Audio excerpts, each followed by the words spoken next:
Boa tarde, gente. Que bom saber que tem tanta gente interessada em inteligência emocional. Eu sou a Jéssica Cecília, sou psicóloga. Vou falar hoje para vocês sobre inteligência emocional na era do Instagram. Vocês sabem, já aconteceu com vocês de vocês pegarem, abrir o celular para fazer alguma coisa, e aí quando pensa que não, você já está lá no Instagram, e aí você tem horário para fazer outra coisa, mas você está rolando o feed, e você continua rolando, e quando você pensa que não, perdeu já meia hora do seu dia e está achando sua vida uma bosta. Quem já aconteceu isso? Ninguém, gente. Ah, 2 pessoas, que bom, porque eu pensei que era só comigo que isso acontecia.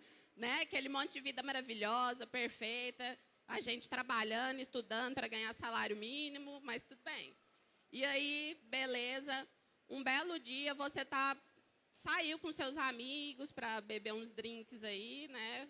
Para participar do sextou. Bebeu uns drinks, bebeu demais, quando pensa que não, está mandando mensagem para o ex ou para a ex. Já aconteceu com alguém? Gente, vocês são muito tímidos.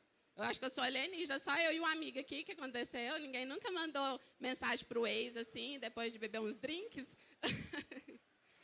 Então, gente, isso acontece com mais gente do que vocês imaginam. Eu sei que é um assunto delicado, né, que a gente não gosta de assumir, mas tudo bem.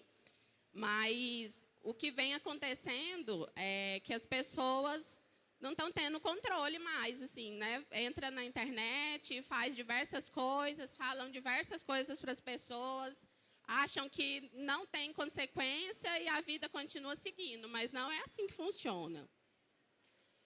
Esse estudo aqui da Royal Society for Public Health fala que 40% das meninas nos Estados Unidos e 25% dos meninos já tiveram experiência de assédio online ou cyberbullying.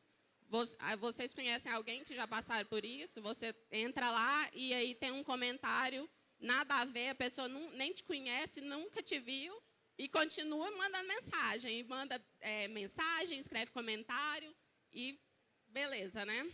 E 63% dos usuários do Instagram, através dessa pesquisa, relataram que se sentiram derrotados depois que fizeram isso que eu acabei de falar para vocês. Ficaram rolando o feed do Instagram, do Facebook, ficou vendo aqueles filtros maravilhosos, aquelas vidas incríveis, né, de filme. E ficaram com esse sentimento.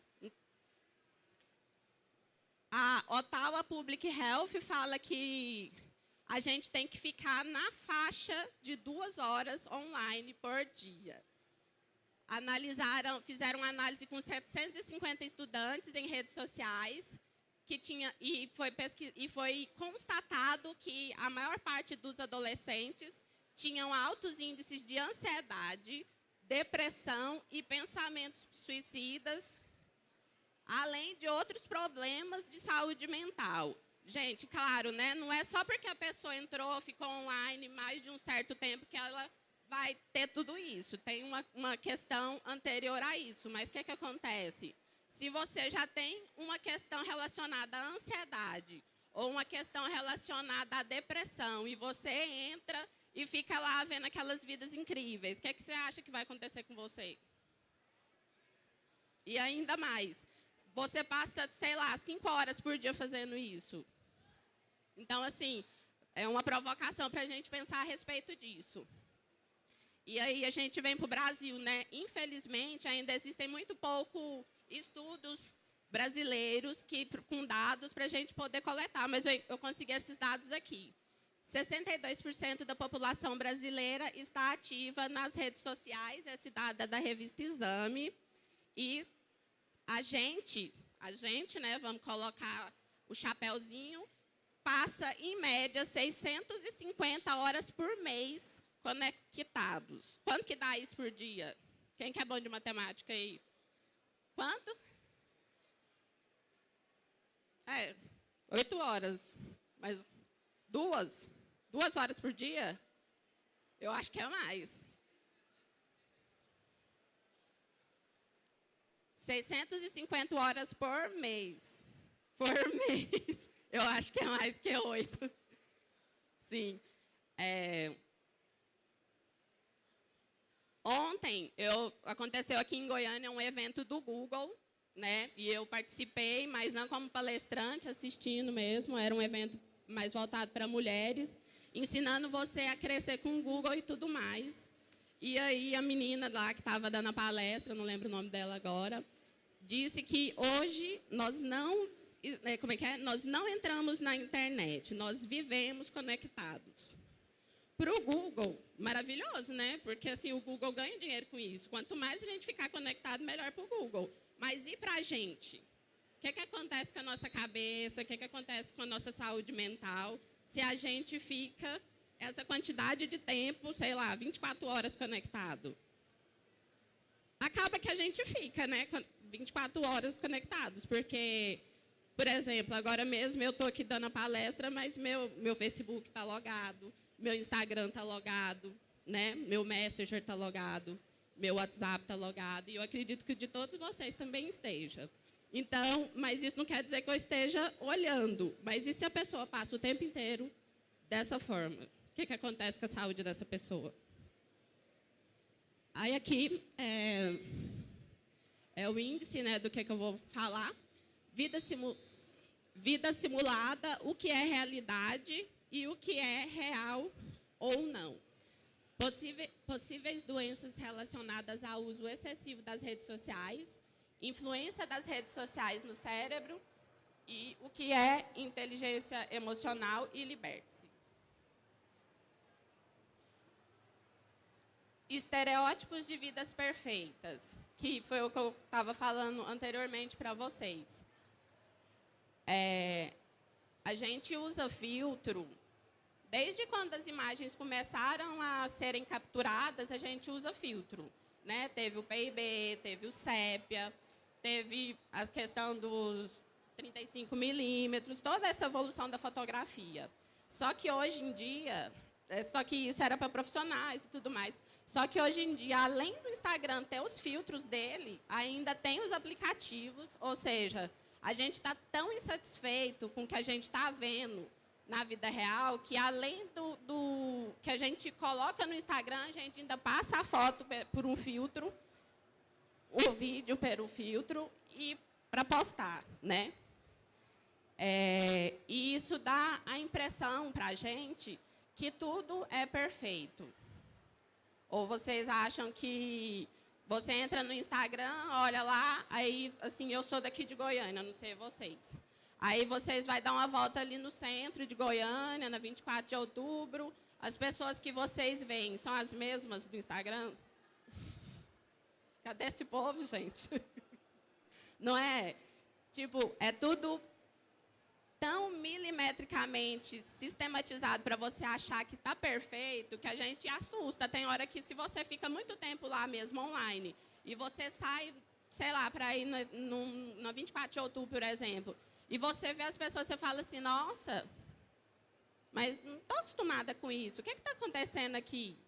É isso que acontece. Então, a gente está... O que a gente está fazendo? A gente está enganando o nosso cérebro. Porque a gente fica tão acostumado a achar que tudo é belo, maravilhoso, que quando a gente vê algo diferente, a gente não aceita, a gente não entende, a gente acha feio, a gente não quer ficar perto daquilo, né? E aí eu coloquei ali... Juntos e Xalonal, só que não. Porque olha aqui essa foto. Vocês já viram isso aqui na vida de vocês? Vamos para um bar, amiga. Vamos no parque, amiga. Aí você pega e vai com a sua amiga, suas amigas lá, suas 10 amigas, por exemplo. Aí chega lá, cada um abre seu celular e fica junto. Tá junto, né? É junto, né? O conceito de junto não é esse. Tá perto. Mas a gente está junto, será mesmo? Então, mais um questionamento para ficar para vocês. E aí, o que está acontecendo? Estamos perdendo a capacidade de interagir, né, entre nós, olha ali. Qualquer semelhança é mera coincidência. Estamos perdendo a capacidade de interagir entre nós. Quando a gente sai com outras pessoas, a gente não conversa com as outras pessoas. Às vezes tem até uma pessoa interessante que está do nosso lado, que tem uma história legal para contar para a gente, mas a gente nunca vai saber porque a gente está muito ocupado monitorando a vida de outra pessoa ou preocupado se o filtro vai ficar bonito com aquela roupa, com aquele óculos, com aquele sei lá o que seja, porque, né, existem inúmeras coisas que a gente inventa. Essa questão da intolerância, porque o que acontece também? Aqui, na internet, a gente edita tudo. E aí, se a gente achar que a pessoa não está falando daquele político que a gente acha super legal, o que a gente faz? Exclui. Deleta. Meu amigo que me ajudou. A gente exclui, deleta. E aí, o que acontece? A gente vai ficando dentro de uma bolha. Provavelmente, muitos de vocês já ouviram falar desse conceito de filtro que está acontecendo, né? Que além dos filtros de imagem, tem também esses filtros da percepção que a gente está criando para nós mesmos. Qual que é o problema da pessoa votar em outra pessoa? Qual que é o problema da pessoa torcer para outro time de futebol? Qual que é o problema da pessoa fazer um curso diferente do meu? Tipo assim, qual que é o problema, gente? Deixa a pessoa, né? Mas não, o que a gente faz? A gente quer cancelar essa pessoa da nossa vida, a gente não quer saber. Não interessa, cancela, deleta, bloqueia, não quer saber. Discurso de ódio. A gente já entrou no site, por exemplo, deixa eu ver, da revista Veja. Você entra no site da revista Veja, aí um dia que você não estiver fazendo nada, e vai ler os comentários das matérias. Perde seu tempo com isso. Gente, é tanta coisa absurda que o povo escreve. Não, é todo tipo de absurdo. Um dia que vocês não tiverem nada, se vocês não forem esse tipo de pessoa que faz isso, vocês pegam e dão uma olhada nos comentários que são postados nas revistas, enfim, nas redes sociais mesmo. E essa questão da volatilidade das relações, que foi o que eu falei, né? Que, tipo, não gostei do que você falou, não tem segunda chance, azar seu, tchau, vou te excluir, vou te bloquear. Comunidade, o senso de comunidade e o senso de rede. Eu gosto muito do sociólogo Zygmunt Bauman, que ele fala da questão da sociedade líquida e tem um monte de livros que fala sobre essa volatilidade das relações humanas atuais. E aí ele fala desse conceito de comunidade e rede. Comunidade. A comunidade, quando você nasce, você faz parte da comunidade, querendo ou não. Não tem como você excluir, bloquear, deletar sua mãe. Não tem como você excluir, bloquear, deletar seu pai, seu irmão. Seu irmão. Ou você aprende a lidar, ou, não sei, você muda para outro país, sei lá, faz alguma coisa, né? Mas o que acontece? Tem uma questão, quando a gente convive em comunidade, de hierarquia, tem leis que a gente precisa seguir, tem as regras, né, que também precisam ser seguidas. Agora, né, nesse senso atual que a gente está vivendo, a gente tem essa questão da rede. Como que funcionam as redes sociais? Que retoma o que eu acabei de falar. Não gostei, vou excluir essa pessoa não está falando coisa que eu gosto. Tipo, não tenho oportunidade de conversar com a pessoa. Não gostei, vou bloquear. Não gostei, não vou ter mais Facebook. Aí também, o que acontece? Se você não tem nenhuma rede social, você também é julgado pelo fato de você não ter a rede social, porque você vira um alienígena. Então, você tem que fazer parte de alguma forma, de alguma coisa. Temos um alienígena aqui por perto da gente. Então, essa é a diferença do senso de comunidade e do senso de rede. Só que nós seres humanos, precisamos do senso de comunidade. Eu vou falar disso mais para frente. O que acontece? As tecnologias crescem em escala exponencial. Eu não sei se vocês lembram lá, porque, assim, não as pessoas aqui estão um pouquinho mais velhas. Não que vocês estejam muito velhos, mas não tem muito adolescente, vamos dizer assim. Mas vocês lembram de progressão aritmética e progressão geométrica? que uma ia crescendo de 2 em 2 e a outra é por multiplicação. Acredito que seja isso mesmo, qualquer coisa, vocês me ajudam aqui. E aí, o que acontece com a internet? As tecnologias de modo geral. Um celular hoje, sei lá, ele tem... Gente, eu estou bem por fora dos últimos modelos. Mas, sei lá, é um celular que tem uma câmera aí, por exemplo, de 12 megapixels ou 16, não sei. Aí, daqui 6 meses, já tem um que tem 24 megapixels. Aí, daqui mais 6 meses, aí tem um que tem 36 megapixels. E aí, esse tem 70 mil funcionalidades. Esse tem um espaço melhor de armazenagem. O ser humano é assim? Se a gente, sei lá, a gente quer fazer um upgrade aqui no nosso cérebro, né? A gente evolui em escala exponencial, igual as tecnologias? Não evolui, né? Você já tentou emagrecer para ver a maravilha que é? Imagina, se a gente emagrecesse igual um celular muda, né? Ia ser incrível. A gente ia, sei lá, cada dia a gente ia andar com um corpo diferente. Ou não, né? Não sei se ia ser incrível ou não, ainda está em aberto. Mas, por exemplo, tenta emagrecer. Você emagrece em 6 meses, você consegue fazer uma mudança radical no seu peso. Se você não fizer cirurgia plástica, você não consegue. É muito difícil. Tenta mudar um hábito. Não sei, parar de procrastinar, por exemplo, um hábito que está muito na moda. Tenta mudar a procrastinação na sua vida. Você acha que você consegue, em 6 meses, mudar a procrastinação? Ou seja, é como se a gente desse uma faca para um bebê. A faca não tem problema nenhum, é um utensílio doméstico, né? Um bebê é uma coisa linda, maravilhosa, fofinha ali, mas só que uma criança, um bebê com uma faca, o que acontece? Ele vai dar ruim, não adianta. Vai dar uma coisa ruim. É igual a gente mexendo com o celular, ultimamente. Gente, eu não sou pessimista, porque talvez, né, fala assim, não, essa menina ela é pessimista, coitada. Não sou pessimista, inclusive eu estou nas redes sociais, tem todas elas, mas a questão é, a gente precisa aprender a usar o celular, aprender a usar as redes sociais, aprender a usar as tecnologias que tem a nosso dispor, e não o contrário. E não as tecnologias usarem a gente, porque, de certa forma, é o que está acontecendo. Tipo, o Facebook. O Facebook, sem pessoas, ele funciona? Quem que mantém o Facebook funcionando?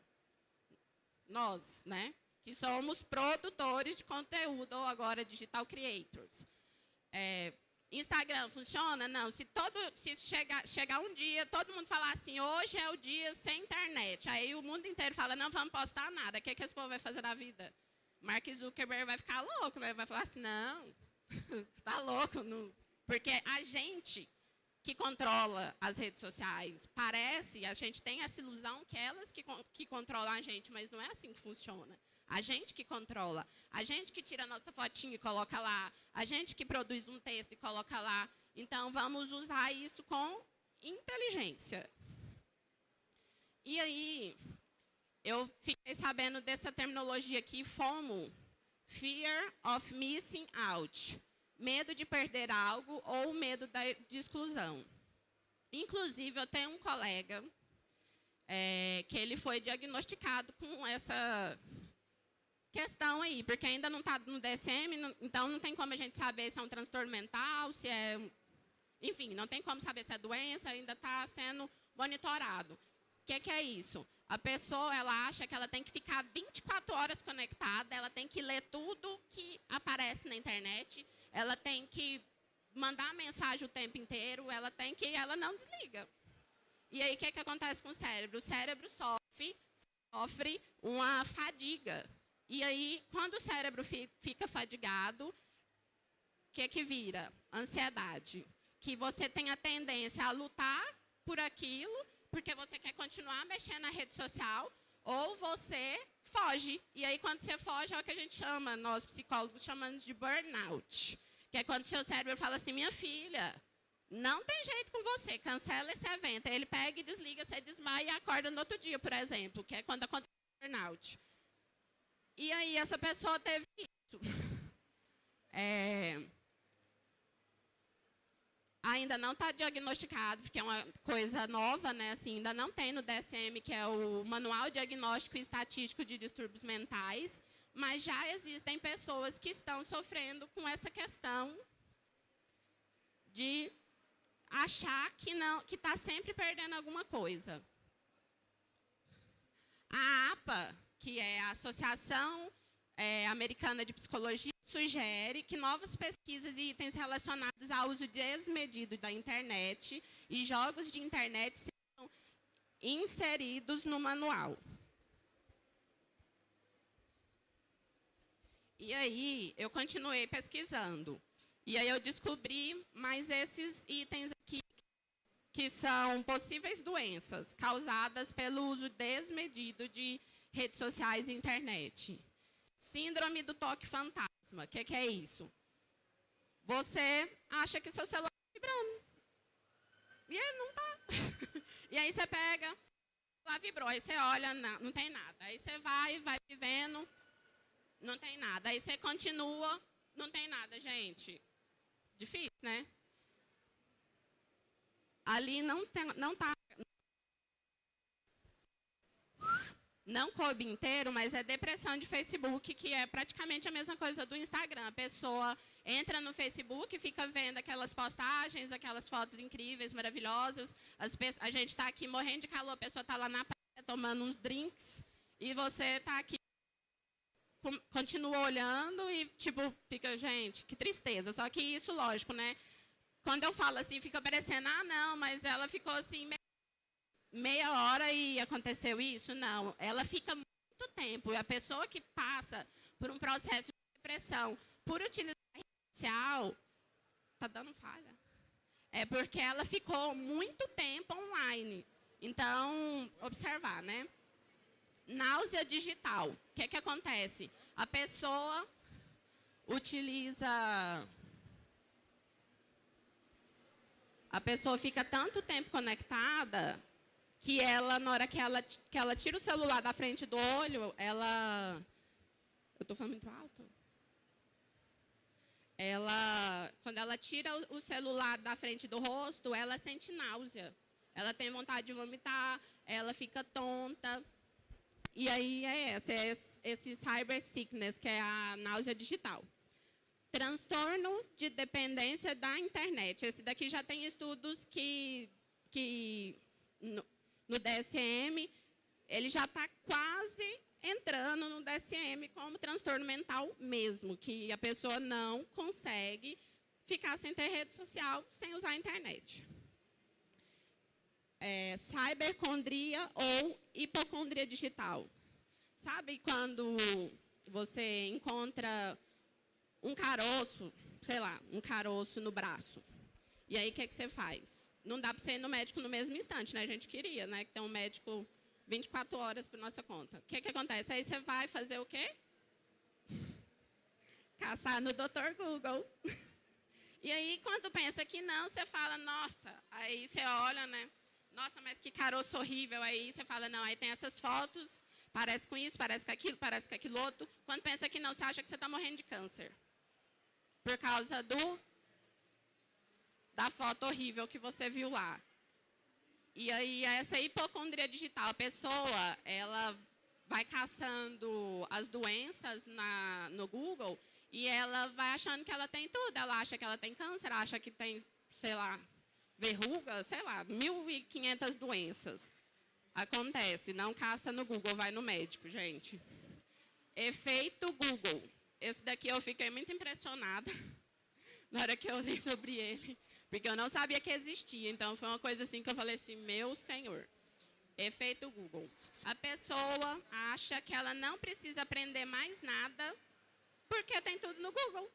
Olha que beleza, não é prático? Super prático, gente. Tá tudo lá. Na minha época tinha biblioteca só, né? Tava tudo lá na biblioteca, mas ainda assim eu falava assim, não, vou aprender, porque, né, depois tem que ir lá na biblioteca, caçar, pegar o livro. Não, vou aprender. Não. A pessoa acha que tá tudo no Google, se o Google acabar, ela fica burra para sempre, né? Porque o que vai acontecer com essa pessoa? Não precisa caçar nada, não precisa estudar nada, tá tudo no Google. Nomofobia. Ansiedade que surge por não ter acesso a um dispositivo móvel. Sabe aquele dia que você esquece o celular em casa? Alguém já esqueceu o celular em casa?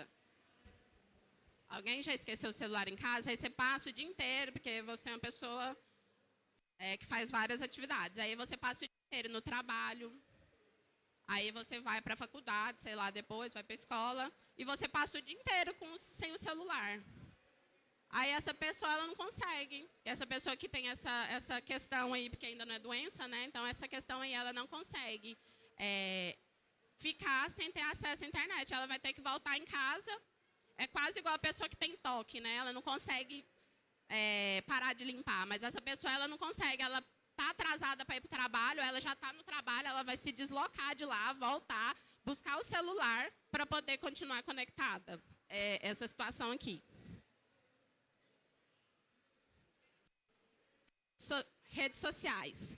As redes sociais exploram a vulnerabilidade impulsiva do cérebro, a mesma área ativada em jogos e abuso de substâncias. Contudo, é muito difícil provar que se pode ficar obcecado com curtidas e comentários e que causa doenças mentais, e não o contrário. Porque como ainda tem poucos estudos e, querendo ou não, é um fenômeno recente, ainda não tem como, né? Ainda a gente não conseguiu ainda mensurar e provar que a pessoa realmente está tendo alguma dificuldade relacionada a isso. Não é como, por exemplo, uma depressão, ansiedade, que é mais fácil diagnosticar, ainda está em processo de análise. E aí eu trouxe esse filme aqui, Ela, não sei se vocês já assistiram, mas caso não assistiram, se quiserem, claro, né, assista, fica ao critério de vocês. Em que esse moço aí, que é o Joaquin Phoenix, ele é muito solitário, né? É num futuro bem distante assim, né? Não sei se é bem distante tanto, mas é num futuro distante e ele é muito solitário, ele tem problema de relacionamento, qualquer semelhança com os slides que eu falei anteriormente é mera coincidência. E aí ele não consegue se relacionar mais com as pessoas, e aí ele quer arrumar ele tem uma namorada, mas a namorada dele é bem diferente, porque ela é bem sociável. E aí ela termina com ele decide arrumar uma namorada virtual. Ele compra um aplicativo, que é uma inteligência artificial, uma IA, né, que vira a namorada virtual dele. O cara leva um fora da namorada virtual. Ela termina com ele, por mensagem de voz.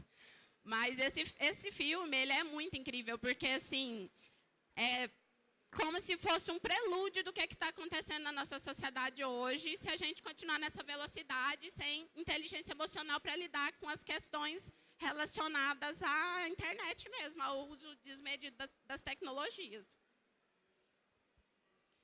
E aí eu trouxe essa imagem maravilhosa aqui, que eu adoro, que é do nosso cérebro. Eu sou apaixonada por essa maquininha. E aí, assim, ela é bem colorida, mas é bem isso aí mesmo. O lado direito, né, que é esse lado mais colorido, é o lado que cuida das nossas emoções, o lado que cuida da nossa criatividade. O lado, vamos dizer assim, mais espontâneo do nosso cérebro. E esse lado, que é o lado esquerdo, que tem o Einstein, nosso querido ali, é o lado mais analítico, é o lado que gosta de resolver problemas. É o lado mais intelectual, vamos dizer assim. E aí, a gente tem que levar em consideração, quando a gente fala de inteligência emocional, a questão de... Porque aqui, assim, fica nessa questão da polaridade, né? Como se a gente pudesse usar ou um lado do cérebro ou outro, mas não é assim que funciona. Nosso cérebro é muito inteligente e ele... Se a gente se organizar, vamos dizer assim, se autoconhecendo, a gente consegue aliar a criatividade ao pensamento analítico. E a gente consegue aliar o pensamento analítico e a criatividade. E aí eu trouxe essa questão aqui da inteligência emocional. Inteligência emocional, esse bicho morde. Que é essa questão da gente conseguir ter o controle do que a gente está fazendo, ter mais assertividade. Porque não adianta nada você ser muito focada numa coisa só e aí esquecer o restante. Por exemplo, massa, legal demais, né? Ter as redes sociais, é muita coisa disponível, mas aí só por isso você precisa ficar online o tempo todo. Você não consegue ter o controle do que você está assistindo, você não consegue ter o controle das fotos. Tipo, tudo que você vê te impressiona. Não deveria ser assim. E aí, eu vou ler aqui. Inteligência emocional é quando conseguimos ter e captar o mundo por meio dos estímulos, usando bem os dois hemisférios, que é o direito e o esquerdo, o lado da criatividade e o pensamento analítico. É necessário usar o hemisfério esquerdo racional, crítico, lógico, mas também usar uma compreensão emocional e subjetiva do mundo. E quando se vê tudo pelos dois hemisférios, o mundo fica muito mais realista, porque o esquerdo só vê letras e números, né, que eu tinha dito, fatos e dados, e o lado direito vê a subjetividade, as intenções e as emoções. O equilíbrio entre os dois hemisférios é que vai fazer o sucesso e promover você a patamares mais elevados. Vale destacar que todos nós temos um lado mais predominante, ou esquerdo racional ou direito emocional. Contudo, nada impede que os dois trabalhem juntos. E aí eu trouxe...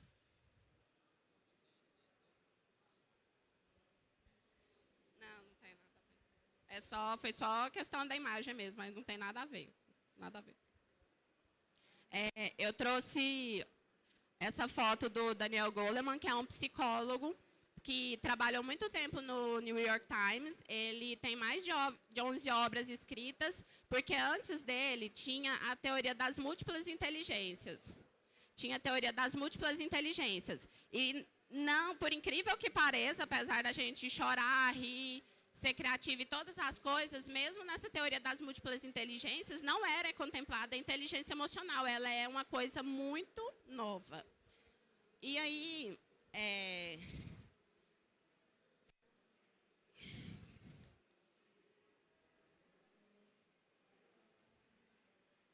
ele foi o primeiro escritor a falar sobre a questão da inteligência emocional.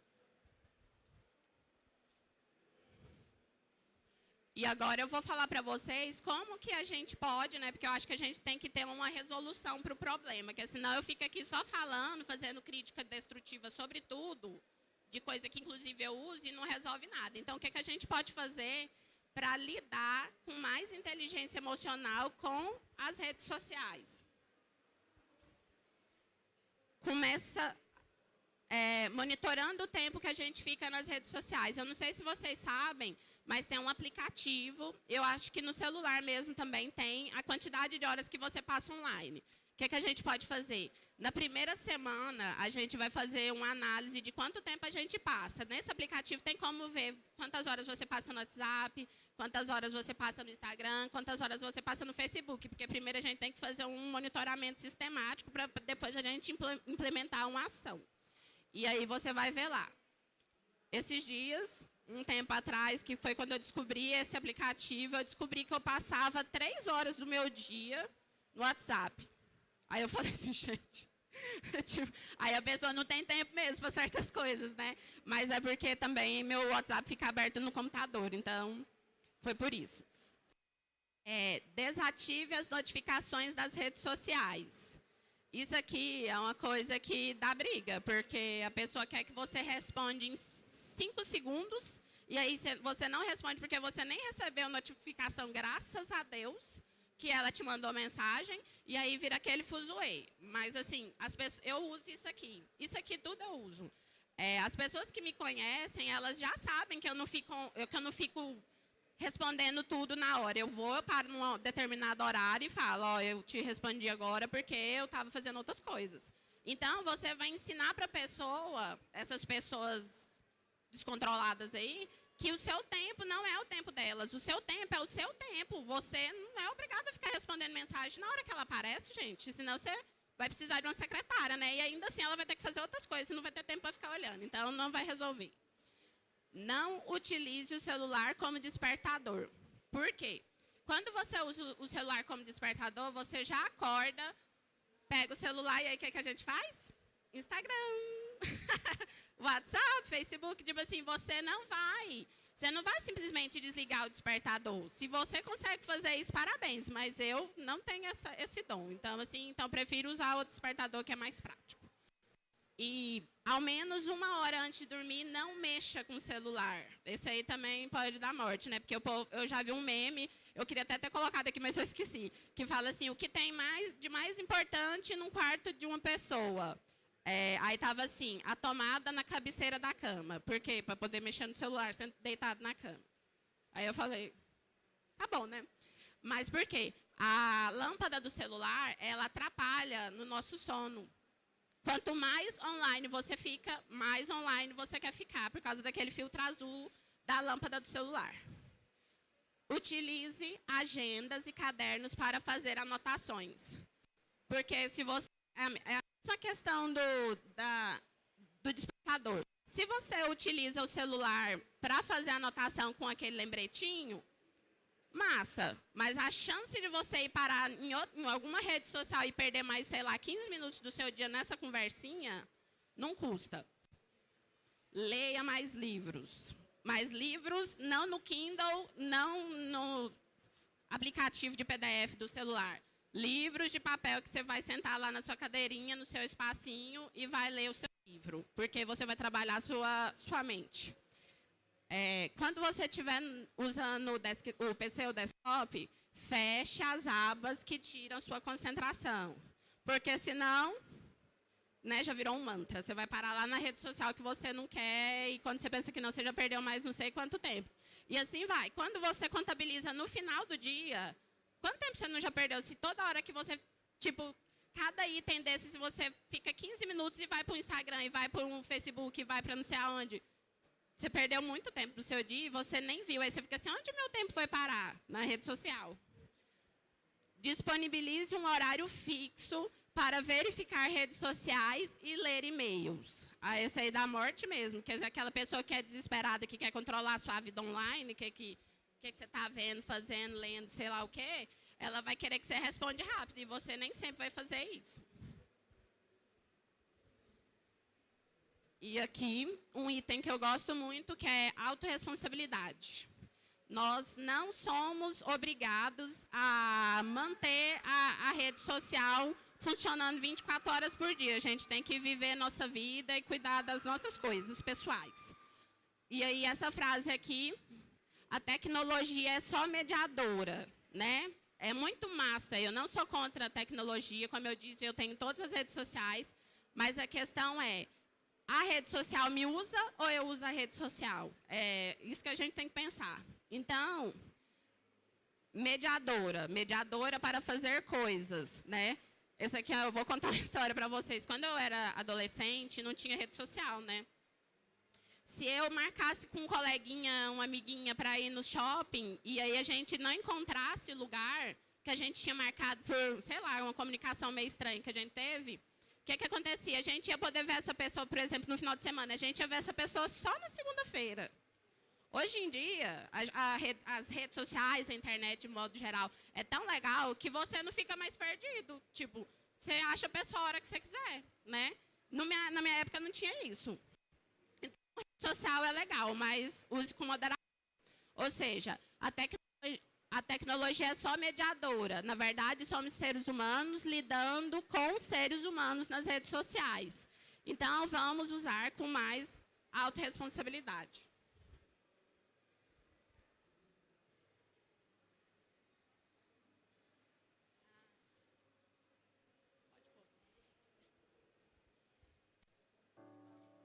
Spending my time watching the days go by, feeling so small. I stare at the wall, hoping that you think of me too. Spending my time watching the days go by, feeling so small.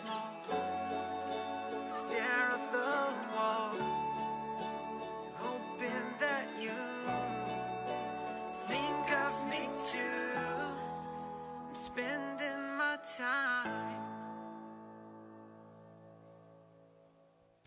Essa propaganda é do final do ano, de 2018 para 2019, mas agora eles estão passando uns flashzinhos assim. E é isso, né? Dá para usar a internet? Dá, mas vamos aproveitar a nossa vida e não deixar que a internet, que as redes sociais aproveitem da gente, porque senão a gente fica doente. E aí essa frase aqui do Bauman, que eu gosto muito,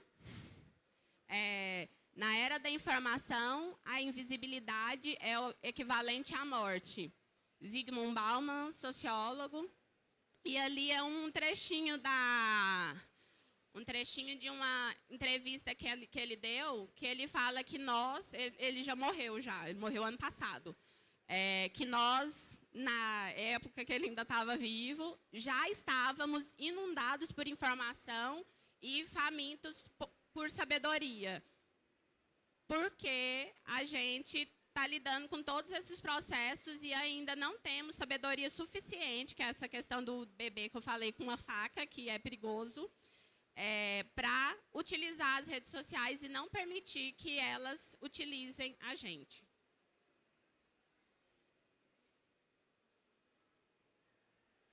Eu sou a Jéssica Cecília, sou psicóloga, auxilio pessoas a ressignificar e educar suas emoções.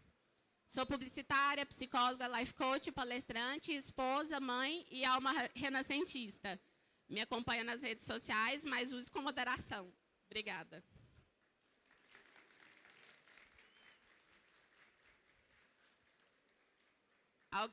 Gente, eu quero tirar uma foto, né? Porque a gente está nesse lugar aqui para tirar foto. Tô brincando.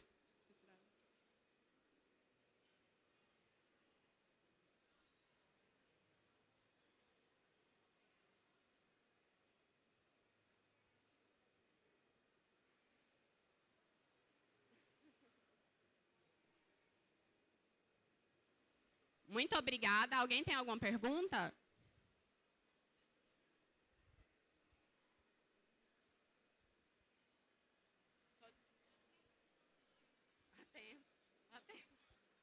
Tem. Ai, parabéns. Muito obrigada, gente.